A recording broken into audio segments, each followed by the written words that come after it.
잠시 후 2시 45분부터 네 번째 발표 시작할 예정입니다. 아직 착석하지 않으신 분들은 모두 자리에 착석해 주시기 바랍니다.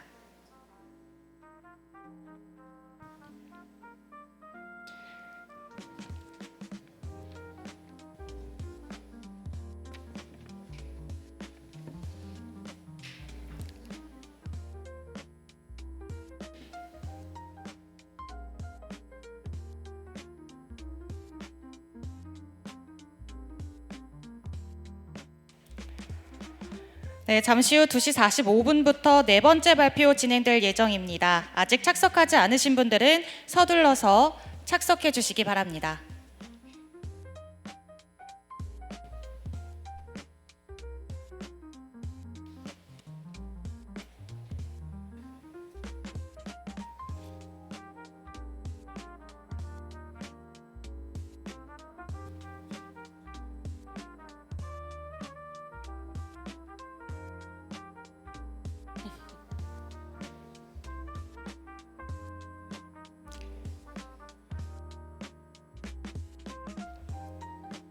네, 이제 곧 화학물질 안전관리 특성화대학원 연구성과 발표 경진대회 네 번째 발표가 진행될 예정입니다. 아직 들어오지 않으신 분들은 서둘러 들어오셔서 자리에 모두 착석해 주시기 바랍니다.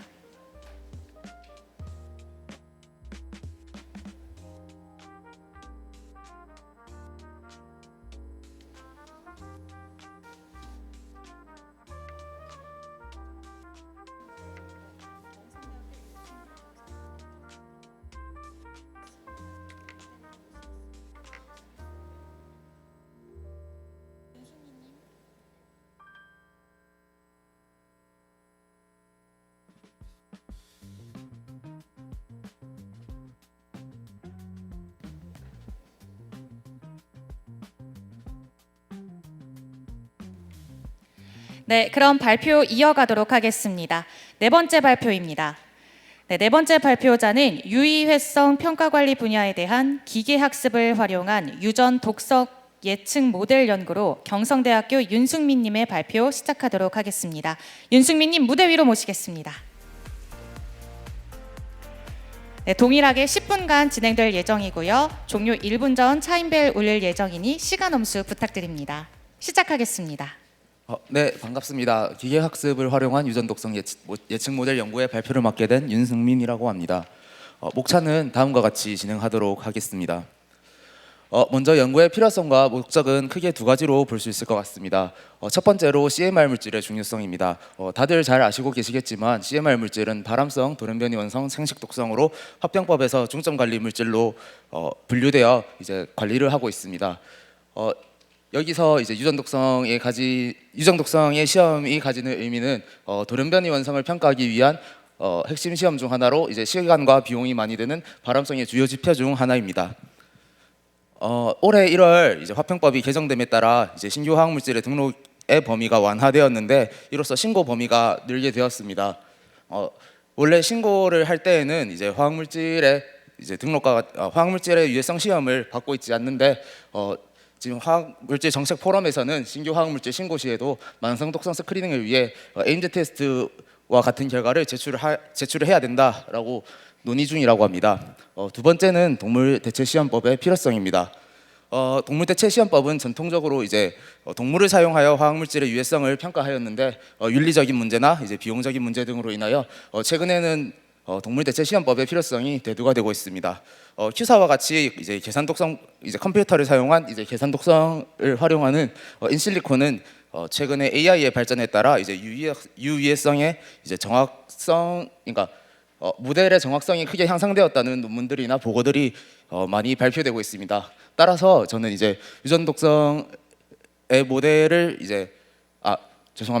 유전 독성 시험은 이제 단계적으로 스크리닝이라는 점과 시간과 비용, 불확실성이 높은 유해성 항목이며 3R 원칙에 따라 불필요한 동물 실험을 줄이고자 하여 저는 기계학습을 활용하여 이제 유전 독성 모델을 구축하고자 합니다. 먼저 모델을 구축하기 전 기존에 이제 나와 있는 모델들을 한번 살펴보았습니다. 크게 이제 세 가지로 볼 수 있었는데 이제 OECD 큐사 툴박스, 데릭 넥서스, 탑캣이 이제 유전 독성을 예측하는데 이제 주로 사용되는 모델입니다. 큐사 툴박스 같은 경우에는 리치에서나 이제 화평법에서도 이제 그 법에 이제 활용이 되고 있고, 이제 데릭 넥서스와 탑캣의 경우는 유료 모델이라 크게 제가 확인은 할 수는 없었지만 문헌을 보았을 때 이제 데릭 넥서스와 탑캣은 이제 그 구조적 이제 작용기를 통해서 이제 물질의 유해성을 예측합니다. 두 모델 전부 이제 박테리아 돌연변이 유발성의 여부 판단의 예측 능이 좋다고 하였습니다. 이는 작용기를 활용하여 예측을 하였기 때문에 그런 것으로 확인이 됩니다. 화평법이 처음 들어올 때 이제 큐사 모델을 도입하기 위해서 국립환경과학원에서 한 연구가 있는데 탑캣과 데릭의 모델을 비교한 연구입니다. 두 모델 모두 양성의 재현율이 각각 63%와 이제 56%로 나타나 법적 규제 목적으로 사용하기에는 아직 한계가 보인다고 합니다. 규제 목적에서 큐사 모델을 활용하기 위해서는 시험 결과가 양성인 물질을 잘못 예측하는 가능성을 최소화해야 의미가 있고, 이제 양성에 대한 재현율을 올려야 한다고 하였기 때문에 저는 이제 모델을 구축할 때 이제 양성의 재현율에 조금 초점을 두어 모델을 구축하기로 하였습니다. 연구 방법입니다. 당연히 유전 독성 모델을 구축하기 위해서 유전 독성 시험이 있는 화학 물질을 정보를 수집하였고, 이제 카스나 이제 스마일스 등 이제 물질 식별 정보가 있는 물질들을 수집을 하였습니다. 크게 에카와 제네톡스, 이제 미국의 유전 독성 데이터베이스인 제네톡스에서 물질을 이제 수집을 하였고, 이제 에카 같은 경우에는 이제 리치에 등록된 물질 23년도 5월 기준인데, 이는 에카 홈페이지가 개편되고 있음에 따라 데이터를 이제 수기 수집이 아니라 벌크로 받기 위해서 조금 23년도 5월 기준으로 에카 물질이 좀 벌크로 되어 있기 때문에 위 물질들을 다운받았고, 조금 데이터의 퀄리티를 올리기 위해서 크리미시 스코어가 1부터 4까지 존재하는데 이제 1과 2인 자료를 활용하였습니다. 데이터를 다운로드하기 위해서는 아이유클리드 6와 큐사 툴박스 등을 활용하였습니다. 이제 그 수집한 정보들을 이제 모델을 구축하기 위해서 전처리를 시행하였습니다. 단순하고 명확한 이진 분류를 하기 위해서 양성, 음성 이외값, 예를 들어 결과가 없다거나 조금 애매하다거나 하는 등의 결과들을 삭제하였고, 이제 중복 데이터가 누락되어 있는 경우 조금 보완을 시행하였습니다. 그리고 한 물질당 여러 가지의 이제 유전 독성 시험 결과가 있었기 때문에 국립환경과학원에서도 진행한 큐사 툴박스 유전 독성 분류 기준을 활용하여 물질들의 유전 독성을 이제 분류하였습니다. 그리고 이제 이 분류한 물질들을 이제 모델을 구축하기 위해서 이제 표현자 피처라고 하는 것들을 추출하였고, 피처가 많다고 해서 모델의 성능이 좋아지는 것도 아니고 어느 정도 적정한 수준에 있어야 이제 모델의 예측능이 크게 향상되기 때문에 조금 중요한 것들만 추출을 하고 이제 모델을 활용하게 되었습니다. 첫 번째로 사용된 게 유전 독성과 관련된 구조적 경고이며 이제 중금속과 이제 몰 질량, 이제 로그 P 등을 이제 모델을 구축할 때 사용하였습니다. 모델 학습은 이제 파이썬을 사용하여서 활용하였고, 이제 학습용 세트와 테스트 세트 8대2로 나누어 진행하였습니다. 모델의 신뢰도를 올리기 위해서 이제 그리드 서치 CV와 같은 모델의 변수값을 자동으로 그러니까 모델에 가장 알맞게 해주는 함수를 사용하여 이제 파라미터를 설정하였고, 이제 K-폴드라는 방법을 통해 이제 교차 검증을 진행하였습니다. 이제 알고리즘을 선정을 해야 되는데, 이제 지도학습 알고리즘이라 해가지고 이제 이미 결과가 있는 아이들을 학습시켜서 하는 알고리즘들을 이제 대표적인 알고리즘을 사용하였습니다. 그리고 모델을 평가하기 위해서 이제 이진 분류에 많이 사용되는 혼동 행렬과 이제 ROC, AUC라고 하는 것들을 사용하였는데, 이거는 결과 부분의 도표로 조금 설명드리도록 하겠습니다. 사용된 알고리즘인데 간단하게 도식으로 이제 표시를 하였고, 조금 시간 관계상 이분은 좀 넘어가도록 하겠습니다. 그래서 전반적인 연구의 흐름입니다. 에카와 제네톡스에서 이제 물질 정보들을 수집하였고, 이제 수집된 정보를 전처리하여 데이터 세트를 만들었습니다. 이제 만들어진 데이터 세트는 크게 이제 트레이닝 세트와 테스트 세트로 나누어서, 이제 트레이닝 세트는 알고리즘을 통해서 학습을 하였고, 이제 구축된 모델의 이제 테스트 세트를 넣어 이제 모델의 성능을 이제 비교하였습니다.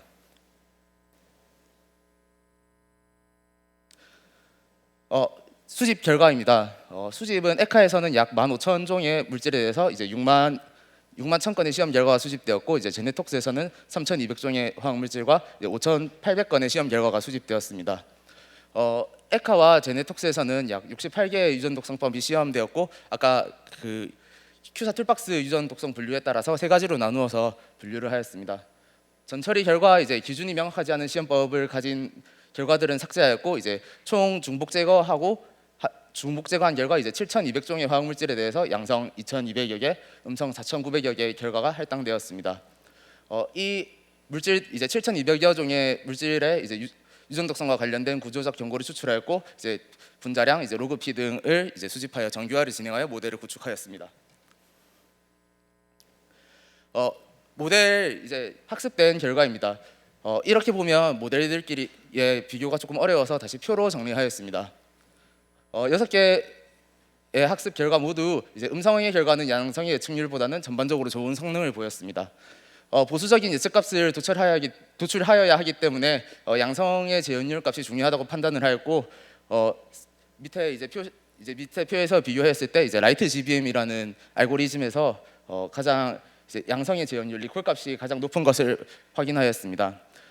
전체적인 정확도도 라이트 GBM이 조금 다른 모델들보다는 조금은 낮다라고 하였습니다. 그리고 이제 모델의 전체적인 성능을 보기 위해서 이제 아까 말씀드렸던 이제 ROC AUC 커브를 이제 ROC AUC 커브입니다. 기본적으로 1에 가까울수록 이제 모델의 성능이 좋다고 하고, 여기서도 라이트 GBM의 모델이 가장 우승하였습니다. 고찰입니다. 규제 목적에 있어서 큐사 모델을 활용하기 위해서는 이제 양성 클래스의 재현율이 최대의 의미가 있고, 이제 학습을 실시한 모두 이제 네거티브 클래스의 예측률이 높았습니다. 이는 2대 1의 불균형 데이터 세트로 인해서 그런 것으로 보입니다. 본 연구에서는 이제 유전 독성 시험은 단계적 스크리닝이며 시간 비용 불확실성이 높은 유해성 항목이므로 기존 자료를 최대한 활용하자라는 측면에서 AI를 활용한 기계학습을 대안으로 진행하였습니다. 향후에는 이제 더 많은 데이터 세트들을 수집하고 다른 알고리즘과 다른 방법들을 조금 이용해서 새로운 모델들을 조금 구축하고자 합니다. 예를 들어 이제 그 리더 코러스와 같이 이제 모델 그 화학 물질 간의 유사도를 판단하여 그 상관관계를 분석하는 모델을 구축하고, 이제 거기에서 또 비슷한 작용기들을 해서 모델을 구축하려고 합니다. 네, 시간 감사합니다. 관계상 여기까지 듣도록 하겠습니다. 발표 잘 들었습니다. 네, 바로 이어서 5분간 질의응답 진행하도록 하겠습니다. 질문 있으신 분들은 테이블 위 마이크를 들고 자유롭게 질문해 주시면 됩니다. 시작하겠습니다.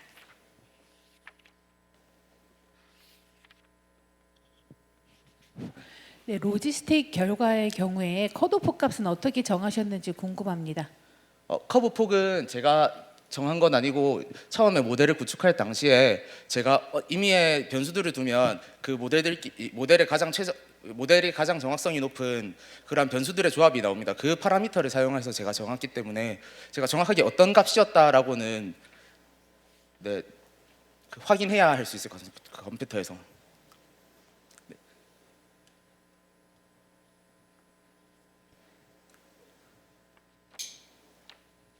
네, 질문 있으신 분 계실까요? 네, 더 이상 질문이 없는 관계로 여기까지 진행하도록 하겠습니다. 네 번째 발표자 윤승민 님이셨습니다. 자리로 모시겠습니다. 감사합니다. 이어서 5번째 발표 진행하겠습니다. 5번째 발표자는 화학사고 대응을 위한 아큐트 RFC 도출 및 PAC 값과 비교라는 주제로 서경대학교 문지은 님께서 발표해 주시겠습니다. 무대로 모시겠습니다. 네, 따뜻한 격려의 박수 부탁드립니다. 네, 마찬가지로 10분간 발표 진행될 예정입니다. 시작하겠습니다. 화학사고 대응을 위한 아큐트 RFC 도출 및 PAC 값과 비교에 대해 발표할 서경대학교 김영현, 문지은, 장혁입니다. 목차는 다음과 같습니다. 서론입니다. 재난 및 안전관리기본법에 의하면 재난은 국민의 생명, 신체, 재산과 국가의 피해를 줄 수 있는 것으로서 자연 재난과 사회 재난으로 구분하고 있습니다. 그중 화학사고는 사회재난으로 구분되어 관리되어지고 있습니다. 화학사고는 시설의 교체 등 작업 시 작업자의 과실, 시설 결함, 노후화, 자연재해, 운송사고 등으로 인하여 화학물질이 사람이나 환경에 유누출되어 발생하는 일체의 상황으로 정의되어지고 있습니다. 이러한 화학사고 발생 시 노출로 인한 건강 피해를 최소화하기 위해 각 전문기관 또는 위원회에서는 물질별 노출 기준을 설정 및 제시하고 있습니다. 이와 같이 화학사고는 법적 기준 설정에 계기가 될 수 있음을 확인할 수 있습니다. 1976년 이탈리아 세베소 사건에 의하여 1982년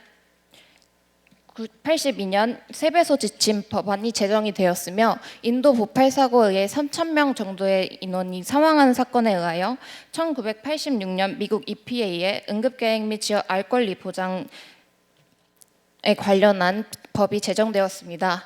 1989년엔 필립스사의 가스혼합 누출 사고로 인하여 1992년 미국 오샤 공정안전보고서 제도 PSM이 도입하는 계기가 되었으며 한국에서는 한국구미불산 사고에 의하여 2015년 한국화학물질관리법 제정 및 장외영향평가 제도가 도입되었습니다. 이러한 역사적 사건 사고는 필연적으로 대응책을 수반하는 것을 확인할 수 있습니다. 이러한 화학사고가 일어났을 시 인간에게 피해 영향을 최소화하기 위하여 다양한 전문기관 또는 위원회에서 물질별 노출 기준을 제시하고 있는데요. ERPG, AEGL, TEL, IDLH 등이 존재합니다. ERPG와 TEL 같은 경우 1시간 노출 시간에 대해 값을 제시하고 있으며 AEGL은 10분, 30분, 1시간, 4시간, 8시간, 총 5시간에 대한 노출 기준을 제시하고 있습니다. 미국 DOE는 AEGL, ERPG, TAL 순으로 우선순위를 제시하며 PAC 값으로 제시를 하고 있습니다. PAC 같은 경우 세 단계로 구분되어져 제시를 하고 있는데 첫 번째 값의 경우 사람에게 불편함을 줄 수 있을 정도의 농도를 제시하고 있고 두 번째 값은 비가역적인 영향을 줄 수 있을 정도, 세 번째 값은 사망에 이를 정도의 농도값을 제시하고 있습니다.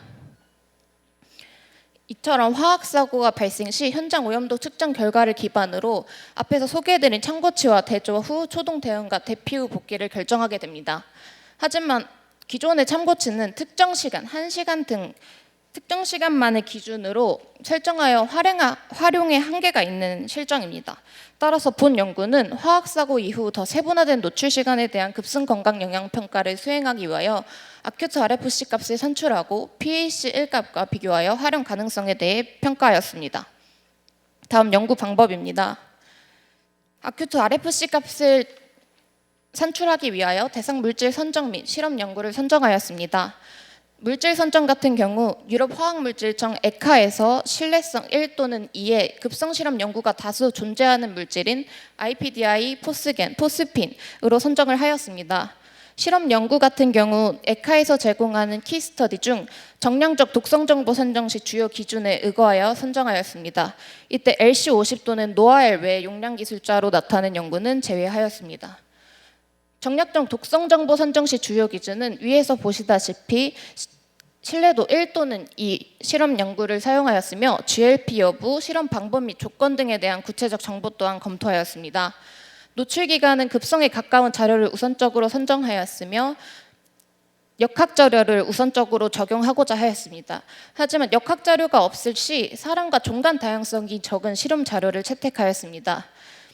사람과 종간 다양성이 적은 것은 상대 성장 스케일링 인자에서 사람에 대한 대사율 비율이 작은 동물에 대한 실험을 선정하였습니다. 용량 기술자 같은 경우 노아엘과 LC50 중 노아엘 값을 우선 채택하였으며 시험 물질이 일치하는 자료를 우선적으로 채택하였습니다. 즉 리드 어크로스 등의 자료는 활용하지 않았습니다. 위의 조건들이 모두 동일할 시 보수적인 평가를 위하여 낮은 독성값을 채택하였습니다. 다음 시작점 보정입니다. 주어진 데이터 범위 바깥의 시간 구간인 10분, 30분, 1시간, 4시간, 8시간, 12시간, 24시간에 대한 독성값을 예측하기 위하여 시간 외삽을 통한 시작점 보정을 수행하였습니다. 하버가 제안한 독성학점 개념을 보완한 함수 관계식을 적용하였습니다.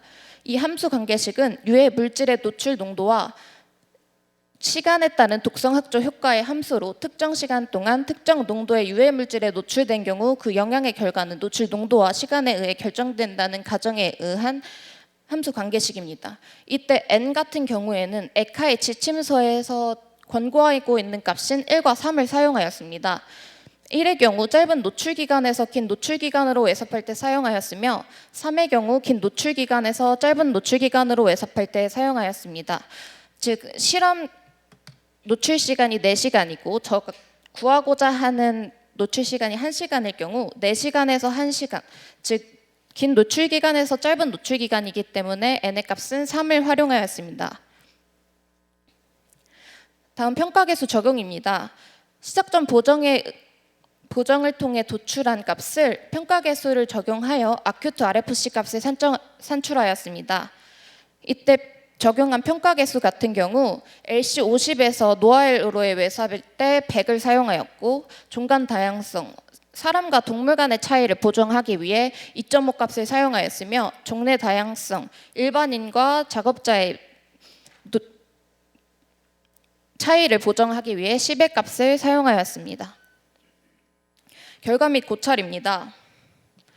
실험 연구 선절 결과 IPDI, 포스겐, 포스핀 각 물질들의 주요 연구는 2개, 3개, 4개로 조사되었습니다. 하지만 이때 LC50 또는 노아엘 외의 용량 기술자로 나타낸 연구를 제외하여 아래 표에서 보시다시피 각 물질의 연구 결과를 정리하였습니다. 색으로 칠해진 실험 연구 결과가 저희가 RFC 값을 산출하기 위하여 선정한 결과입니다. 다음 급성 노출 기준 선정 결과입니다. IPDI의 경우 노출 시간 4시간 동안 IPDI 4개 IPDI 급성 흡입 노출시켜 도출한 LC50 31mg/큐벤미터 값을 기반으로 하여 시작점 보정 및 평가 계수를 적용하여 아큐트 RFC 값을 산출하였습니다. 옆에 그래프에서 보시다시피 노출 시간이 길어질수록 노출 기준은 낮아지는 것을 확인할 수 있습니다. 다음 포스겐입니다.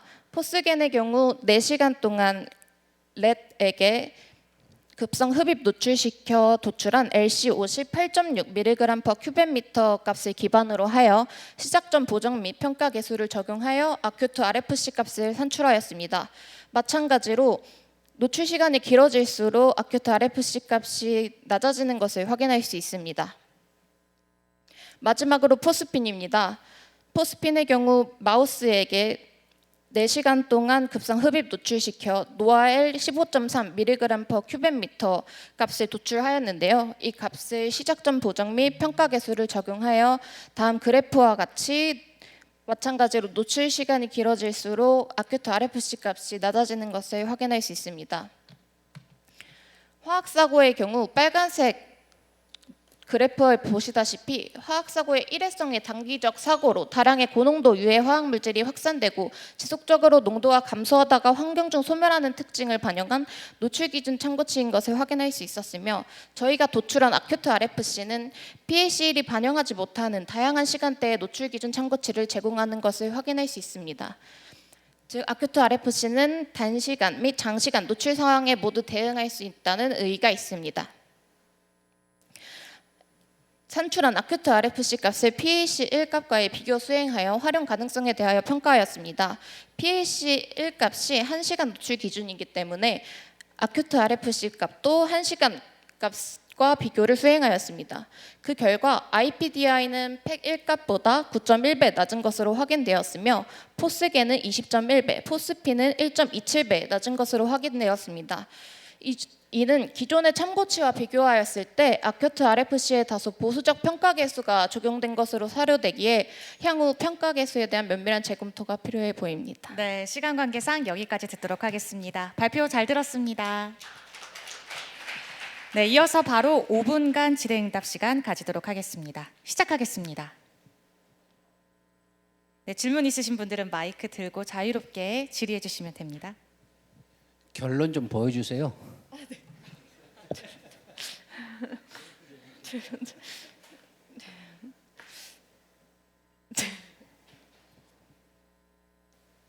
네, 남은 5분간 그러면은 빠르게 마무리 부탁드립니다. 결론입니다. 기존의 참고치는 특정 시간만을 기준으로 설정하려 활용에 한계가 있는 반면 아큐트 RFC는 다양한 시간 단위로 설계되어 적용 가능성이 높고 화학사고 초기 단계에서의 대응력을 높이고 긴급 상황에서 신속한 안전 조치를 가능하게 한다는 의의가 있습니다. 하지만 아큐트 RFC는 보수적 설계로 인해 현실적 적용이 어렵거나 제약이 될 가능성이 존재합니다. 이는 다소 보수적인 평가 개수 기반으로 산출된 것으로 판단되기에 향후 평가 개수 값에 대한 면밀한 재검토가 필요해 보입니다. 감사합니다. 네, 이어서 질문 있으신 분 또 마이크 들고 자유롭게 질의해 주시면 감사하겠습니다.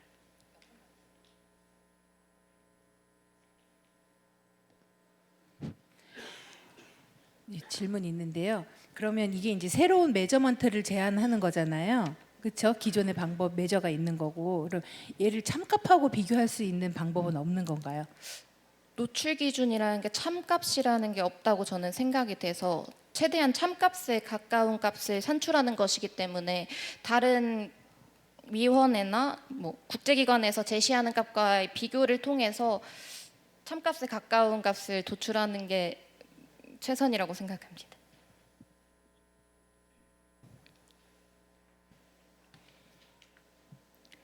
네, 또 질문 있으신 분 계신가요?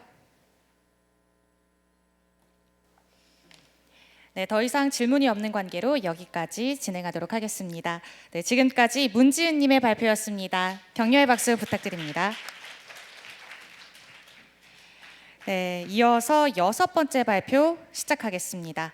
6번째 발표자는 취급시설 안전관리 분야에 대한 화학물질 취급시설의 안전관리 향상 방안이라는 주제로 전남대학교 오세연님께서 발표하시겠습니다. 오세연님 무대 위로 모시겠습니다.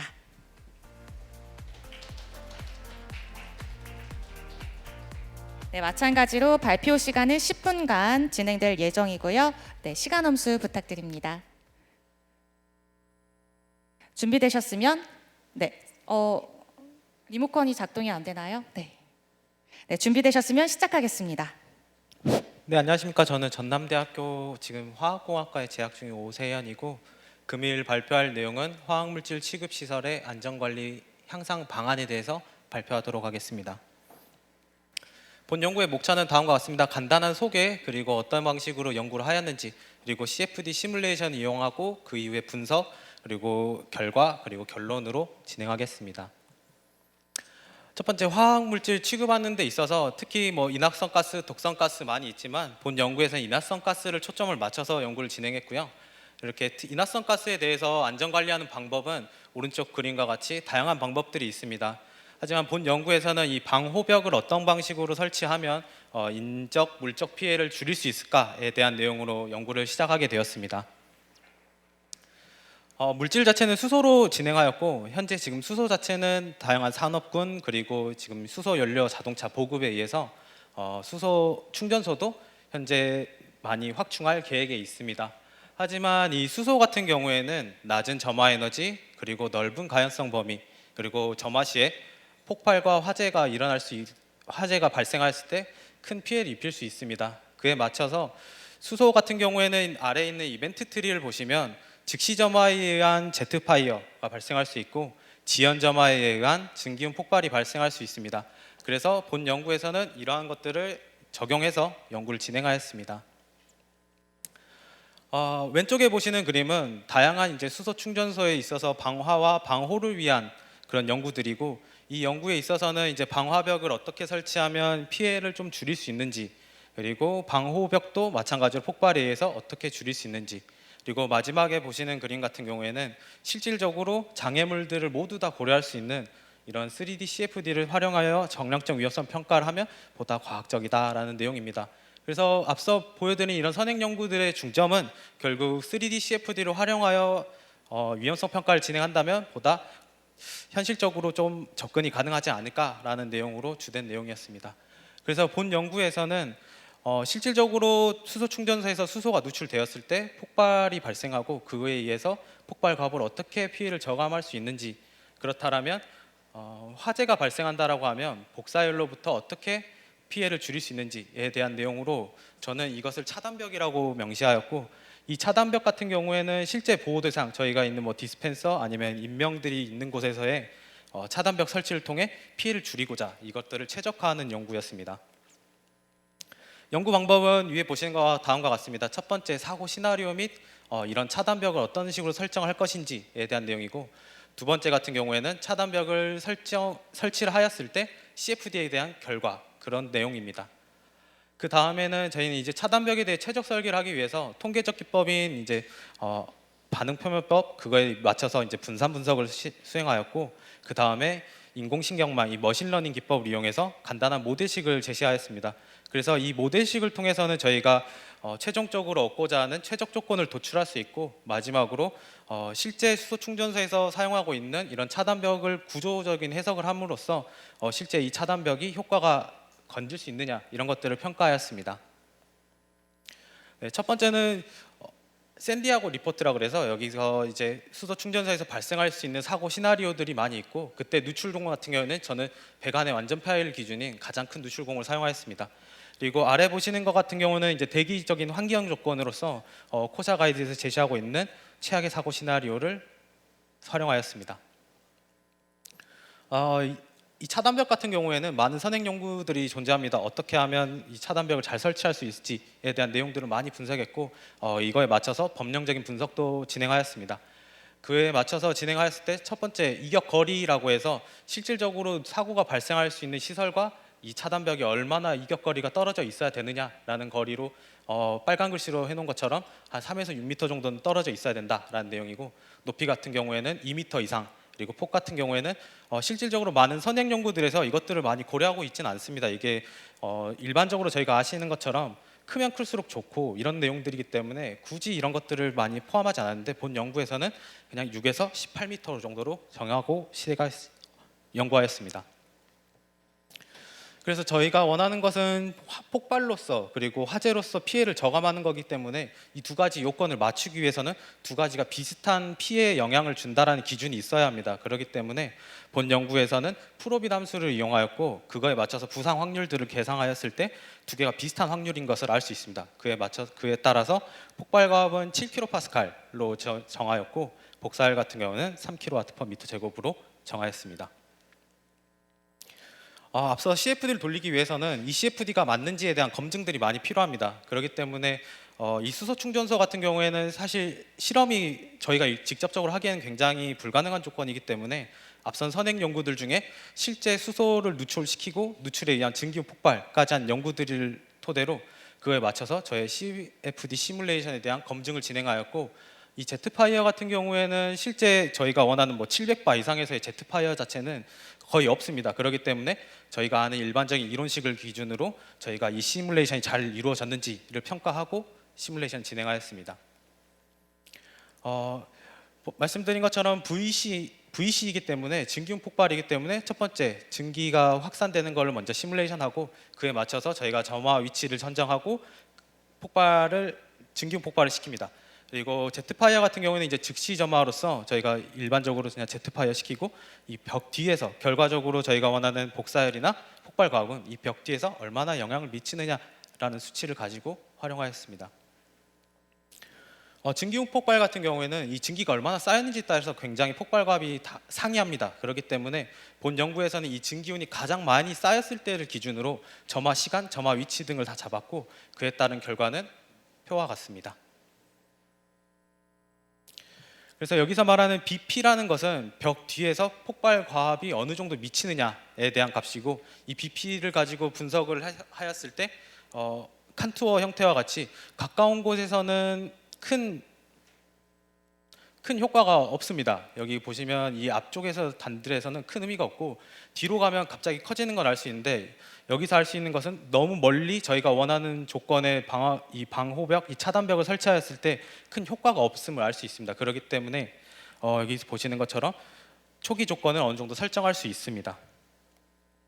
이 BR 같은 경우는 이제 복사율이 미치는 거리라고 생각하시면 되는데, BR 같은 경우에도 BP와 비슷한 유형을 가지나 이 5m, 6m 이 사이에서부터는 방화벽에 의한 효과보다 실제 화염이 길어짐에 따라서 열이 줄어드는 효과로 저희가 판단하기 때문에 이 기준도 영향을 분석하였고, 그에 따라서 마지막 결과적으로 거리는 3에서 5m 정도, 높이는 3에서 5m, 폭도 8에서 한 12m 정도 범위로 초기 범위를 설정하게 되었습니다.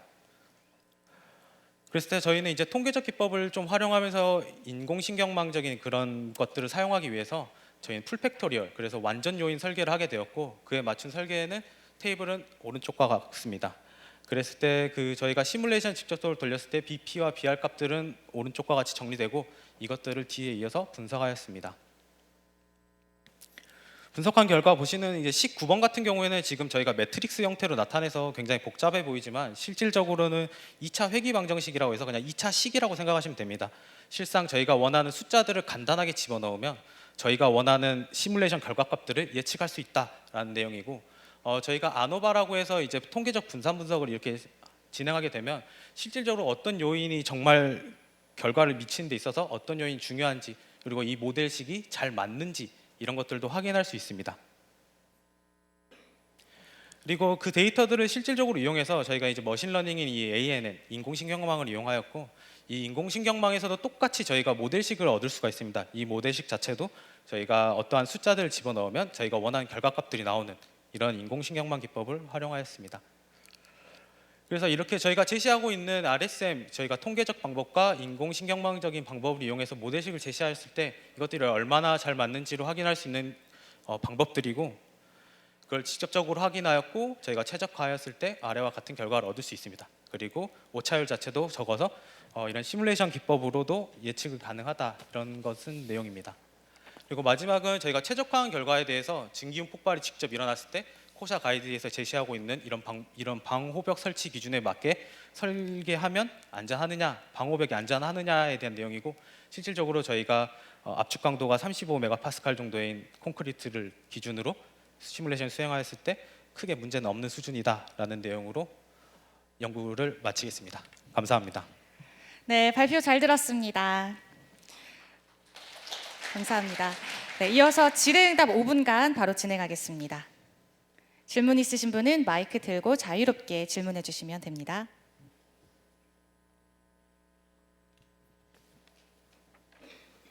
네, 질문해 주시죠. 예,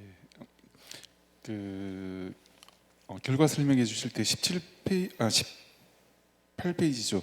그 아노바 테스트 결과를 보여주셨는데, 여기 보니까 F 값이나 P 값이 뭐 유효한 값들도 더 많이 보이는데, 특별히 여기 박스를 한 이유가 있습니까?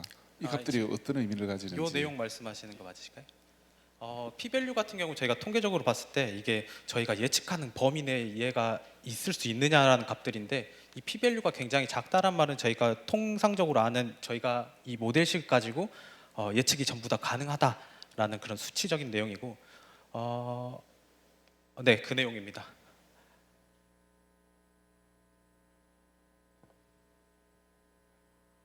예, 저 하나 여쭤보고 싶은 게 있는데요. 이제 이 수소랑 저희가 지금 특성화대학원 목적이 화학 3법에 관련한 그 적용 방안이라든지 그런 부분, 특히 이제 취급시설 관련해서 이게 좀 수소 관련한 물질이랑 지금 화학물질 관리법상의 어떤 유해 화학물질, 사고 대비 물질, 뭐 유독물질 관련해서 적용할 수 있는지 가 좀 궁금합니다. 이제 물리화학적 특성이 수소랑 일반 화학물질, 뭐 분자량이라든지 확산 특성, 독성이 굉장히 다른데, 이제 수소에 대한 일반적인 독성은 또 없는 걸로 보이고, 이걸 어떻게 이제 다른 그 가스랑 여기 관리 대상 물질에 적용할 수 있는지 방법을 좀 알려주시기 바랍니다. 이거 말씀하신 내용은 이제 사고 시나리오 관련해서 이제 유해 화학 물질로도 이게 적용이 가능하냐라는 내용으로 이렇게 제가 이해가 되는데, 그랬을 때 저희가 유해 화학 물질 같은 경우는 독성 같은 경우 어느 정도 퍼지느냐, 어떤 농도로 이것들이 형성이 되느냐에 대한 것들은 저희가 고민을 해서 시뮬레이션 돌린다면 이러한 기법들을 전부 다 활용해서 적용 가능할 것으로 생각하고 있습니다.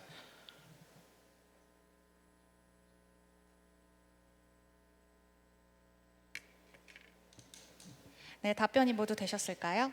네, 질문 있으신 분 또 해주시면 됩니다.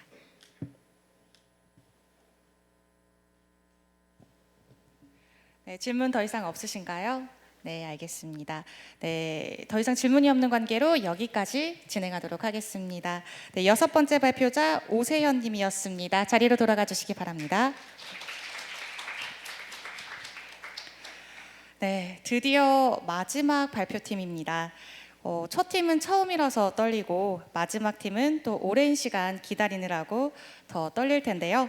7번째 발표자는 유지류의 물리화학적 변화에 따른 위험성 연구라는 주제로 한국교통대학교 김명일 님께서 발표 시작하겠습니다. 여러분 격려의 박수로 맞이하겠습니다.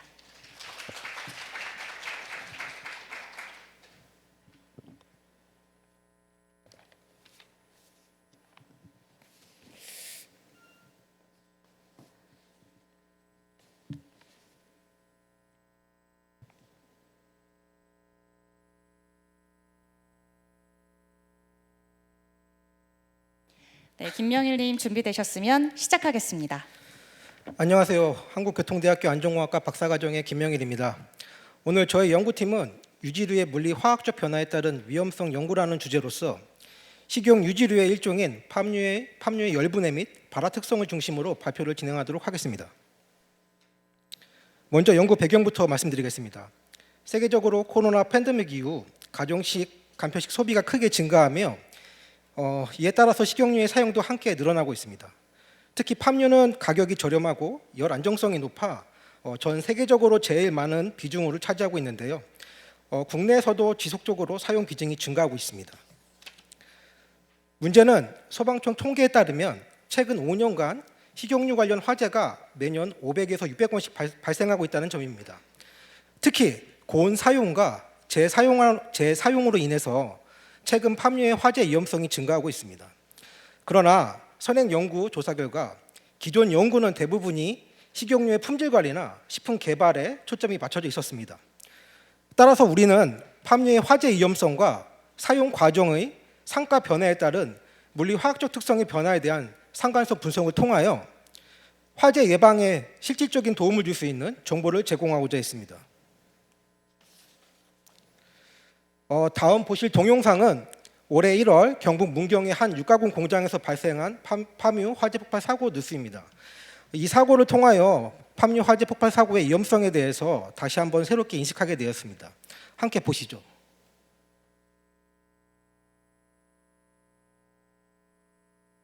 다음 소식입니다. 지난 1월 소방관 2명이 숨진 경북 문경의 공장 화재는 현장에 있던 튀김기의 온도 제어기가 고장나 식용유가 과열되며 일어난 걸로 확인됐습니다. 심지어 불이 나기 이틀 전에는 공장 직원이 화재 경보기를 꺼놨었던 걸로 드러났습니다. TBC 이혁동 기자가 취재했습니다. 지난 1월 화재로 소방관 2명이 순직한 경북 문경의 육가공 공장. 샌드위치 구조물로 된 건물은 폭삭 내려앉았고 내부는 잿더미로 변했습니다. 공장 3층에 설치된 전기튀김기에서 시작된 불이 상부 식용유 탱크로 옮겨 붙으면서 불길은 순식간에 번졌습니다. 합동조사 결과 3층 전기튀김기 안전장치 불량으로 식용유가 발화점보다 높은 온도로 가열되면서 대량의 식용유가 든 탱크로 옮겨 붙은 것으로 확인됐습니다. 화재는 전기튀김기의 과열을 방지하는 온도 제어기 작동 불량 등으로 식용유가 발화하는 온도 383도씨 이상으로 가열된 것으로 추정됩니다. 불이 나기 이틀 전에 동영상은 시간 관계상 넘어가도록 하겠습니다. 지금 보시는 공정은 식료품 제조업종의 스낵유 생산 공정의 유탄 공정입니다. 이 공정은 열매초 보일러로 팜유를 190도에서 200도까지 직접 히팅해요. 팜유를 튀김유로 사용하고 있습니다. 팜유는 문헌상 다른 식용유보다 인하점 및 발환점이 높아서 열 안정성이 좋은 것으로 인식되어 있고 실제 운전 조건도 이보다 매우 낮은 200도 미만으로 운전하기 때문에 안전성에 문제가 없는 것으로 생각하고 있습니다. 하지만 실제 제조 공정은 다음과 같이 설비를 설치, 운영하고 있습니다. 지금 보시는 동영상은 앞서 언급한 유사 공정이 있는 식품 제조 공장 A 공장과 B 공장에서 발생한 화재 사고의 실시간 CCTV 영상입니다. 영상 2개 동작시켜 주시겠어요?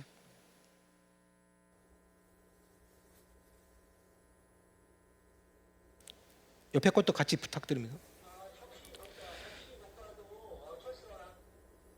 영상을 잘 보시면 먼저 하얀 연기가 피어오르고 이어서 순간 점화되어 화재가 인위적인 문제의 요인이 아닌 자연 발화에 의해서 순식간에 확산하는 것을 볼 수 있습니다. 이는 문헌상의 온도보다 상당히 낮은 온도 조건 하에서도 자연 발화할 수 있으며 사고를 유발하는 영향 요인을 밝혀내지 못한다면 사고 예방은 어렵다는 것을 보여주는 사고 사례가 되겠습니다. 시간 관계상 동영상은 넘어가도록 하겠습니다. 따라서 이번 연구는 팜유의 사용 과정에서의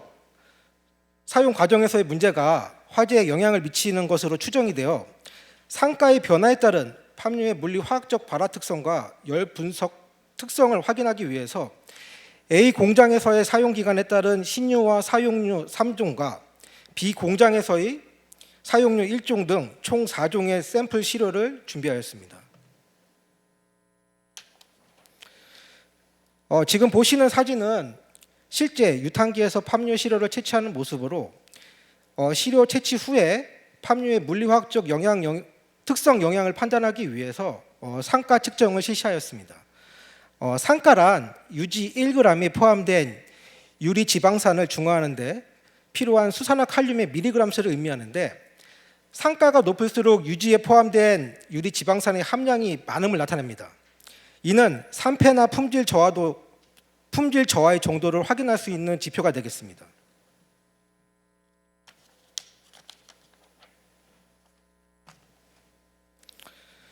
이번 연구는 크게 2가지 실험을 중심으로 진행했습니다. 첫 번째로는 물리화학적 특성 분석입니다. 이를 위해서 각 시료의 샘플의 발현점, 인하점, 발화점을 측정을 진행했습니다. 실제 화재 재현 실험을 진행하였는데 사진에 보시는 바와 같이 각 시료를 가열하여 연기가 발생하는 시점의 발현점 온도와 점화원 없이 발화되는 시점의 온도를 측정하여 자연 발화점을 결정하였고 ISO 및 ASTM 등 규격 방법을 통하여 각 인하점 및 발화점을 정밀하게 측정을 진행하였습니다. 두 번째로 열 분석 실험입니다. 시차 주사 열량계인 DSC와 열 중량 분석기인 TGL을 활용해 팜유의 열 안정성과 열분의 특성을 확인하였습니다. 특히 질소와 공기 분위기에서 산화 반응과 분해 패턴을 확인하였고 상가에 따른 변화를 정밀하게 분석을 진행했습니다. 다음은 실험 결과입니다. 상가 측정 결과 사용 기간이 오래될수록 상가 수치가 높아지는 것을 확인할 수 있었고 특히 발화 후 각 시료의 상가를 재측정한 결과 급격하게 높아지는 것을 확인하였습니다. 이를 통해서 식용유 화재의 재발화 특성에 대해서 이해를 할 수 있었습니다. 상가가 높아질수록 발현점이 급격하게 낮아져 운전 온도인 200도보다 낮아져 쉽게 발화될 수 있음을 확인하였고 인하점과 발화점도 낮아지는 것이 실험을 통하여 확인되었습니다.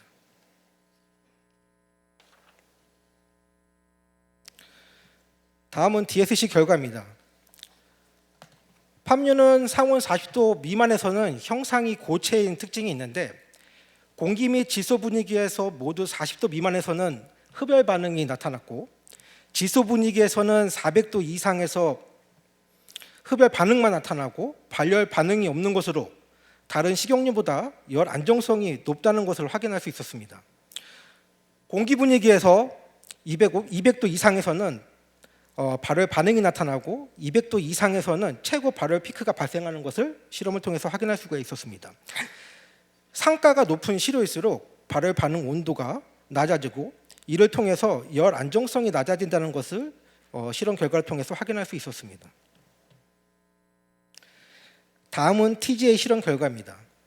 지소 분위기에서는 상가가 높은 시료일수록 분해 온도 구간이 낮아지고 특히 산소 분위기에서는 산화 반응에 따른 분해 영향으로서 온도 구간이 질소 분위기에서의 분해 온도 구간보다 더 낮아졌습니다.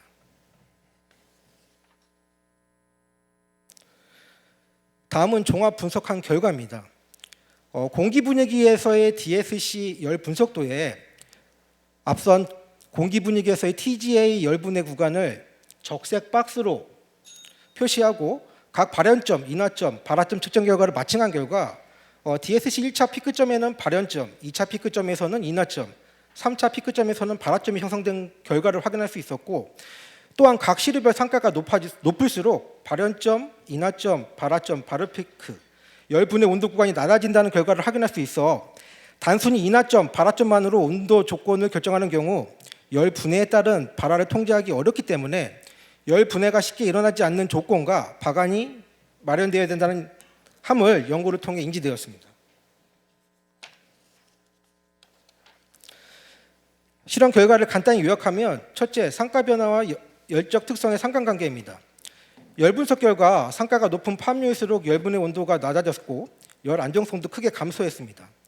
공기 분위기에서는 산화 반응으로 인해 열 방출이 급격히 증가하는데 이는 팜유를 고온에서 장시간 사용할 경우 열 안정성이 저하로 인해서 화재 위험성이 더욱 커진다는 것을 시사합니다. 두 번째로는 상가 시간 관계상 여기까지 듣도록 하겠습니다. 감사합니다.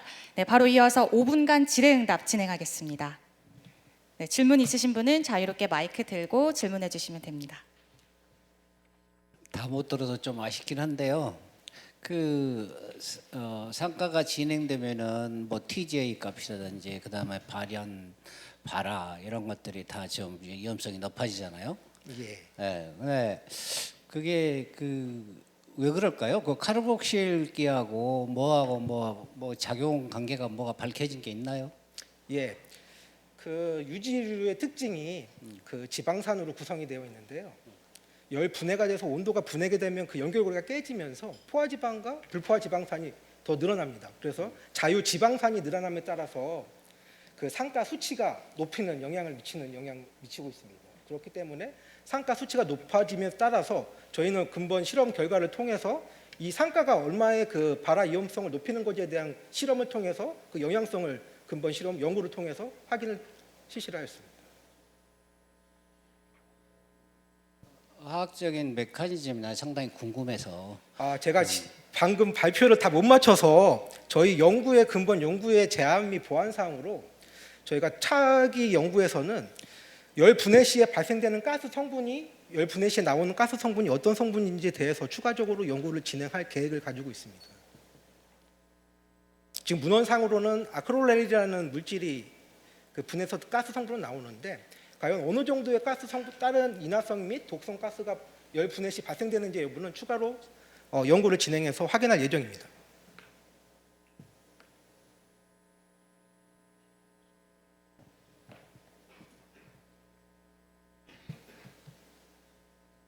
네, 더 질문 있으신 분 계실까요? 네, 더 이상 질문이 없는 관계로 질의응답 여기서 마치도록 하겠습니다. 네, 마지막 발표해 주신 발표자님이셨습니다. 격려의 박수로 맞으시기 바랍니다. 네, 이렇게 7팀의 발표가 모두 끝이 났습니다. 발표팀들 모두 고생 많으셨습니다. 네, 지금부터 10분간 휴식 시간을 가진 후에 2023년도 중간평가 우수대학원인 대구가톨릭대학교의 성과 발표를 듣도록 하겠습니다. 평가위원님들은 휴식 시간을 활용해서 평가를 마무리하신 후 운영진에게 심사표를 제출해 주시기 바랍니다. 그럼 잠시 후에 뵙겠습니다.